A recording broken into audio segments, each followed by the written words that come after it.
જય શ્રી કૃષ્ણ બધાને, જય જલારામ। કેમ છો બધા? હોળીની બધાને ખૂબ ખૂબ શુભકામના। તો ચલો માતાજીને ધરવા માટે સરસ મજાની વેલણ લાપસી બનાવી લઈએ, એકદમ છૂટી પરફેક્ટ માપ અને ટિપ્સ સાથે। મેં અહીંયા લોટ લઈ લીધો છે, ભાખરીથી જાડો લોટ દળાવવાનો લાપસી માટે। એ લઈ લીધો છે 1 વાટકી। દેશી ગોળ લોટથી અડધો લીધો છે અને પાણી રહ્યું ને એ આપણે લોટથી અડધું લેવાનું છે।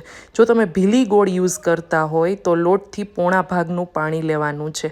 જાડા તળિયાવાળું વાસણ લઈ લેવાનું, એમાં આપણે સૌથી પહેલાં પાણી એડ કરી દઈશું। પાણી સરસ રીતે ઉકળી જાય પછી આપણે એમાં ગોળ એડ કરી દઈશું।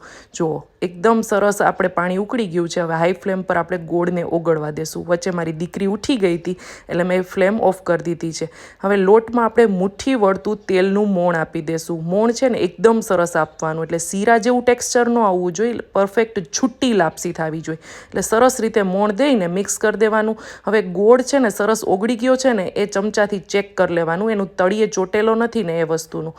લોટ એડ કરી દેવાનો છે, એકદમ ધીમે તાપે રાખવાનો છે ગેસની ફ્લેમ, અને કારણ કે હાઈ ફ્લેમ હશે ને તો સીધો લોટ તળિયે ચોટી જશે।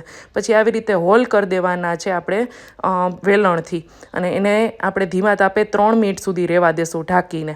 હવે 2 થી 3 મિનિટ થઈ ગઈ છે। હવે આપણે વેલણ લાપસી છે એટલે વેલણથી આવી રીતે ચલાવી લેશું। ગાંઠા હોય એ ભાંગી લેવાના છે, આમ નીચેથી તળિયા સુધી વેલણ અડાડી અને આવી રીતે ચલાવી લેવાનું છે, જેમ આપણે ખીચું બનાવતા હોય ને એ રીતે। જુઓ તળિયામાં આપણે કંઈ ચોટેલું નથી અને અત્યારથી જ છૂટી લાપસી દેખાય છે, એટલે આપણું પાણીનું ને ગોળનું માપ એકદમ પરફેક્ટ હતું। હવે આને આપણે સારી રીતે લોટને ચડવા દેશું, એટલે લોઢી ઉપર આપણે રાખવાનો છે 4 થી 5 મિનિટ સુધી। વચ્ચે આવી રીતે આપણે ચમચાથી ચેક કરી લેવાનું કે આપણો લોટ કાચો નથી રહી ગયો ને। જો એકદમ સરસ છૂટી થઈ ગઈ છે। આપણા ઘરે કાંઈ પણ શુભ પ્રસંગ હોય ને ત્યારે આ બનતું હોય છે। સારી રીતે ઘી નાખી અને આપણે મિક્સ કરી દઈશું અને માતાજીને ધરાવી દઈશું। મારી આ મોસ્ટ ફેવરિટ આઈટમ છે, ઘરની બનાવેલી લાપસી, લાડવા બધું। તો તમને ભાવે કે નહીં એ કમેન્ટ જરૂરથી કરજો। આવજો બધા।